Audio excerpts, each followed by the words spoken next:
যারা রয়েছেন ধর্মনগর কলেজ ইউনিটের ওনারা এইমাত্র ত্রাণ বন্টন করা শেষ করেছেন এবং ওনারা আরও যে এই পার্শ্ববর্তী বিভিন্ন জায়গায় যারা জলের কবলে আছেন, বাড়ি থেকে বের হতে পারছেন না, ওনার জন্য ওনারা ব্যবস্থা করেছেন। আমরা কথা বলবো এখানে বিবিপি ইউনিটের যারা রয়েছেন ওনাদের সাথে। এখন পর্যন্ত যে বন্যার কবলে যারাই পড়েছে আপনারা দেখতে পেয়েছি কলেজের মধ্যেও আপনারা বন্টন করেছেন। এখন পর্যন্ত আপনাদের কী উদ্দেশ্য নিয়েছেন, এখন পর্যন্ত আপনারা কী টার্গেটে আছেন? আপনারা জানেন যারা বন্যার কবলে পড়েছেন তাদেরকে সহযোগিতা করার জন্য বিদ্যার্থী পরিষদের সকল কার্যকর্তারা এগিয়ে এসেছে।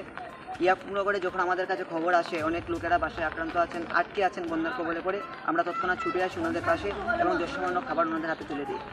আমরা একুল ভারতীয় বিদ্যার্থী পরিষদ শুধু এই কথাই চিন্তা করি কীভাবে সাধারণ মানুষের পাশে থাকতে পারবো প্রত্যেকটা বিষয় নিয়ে।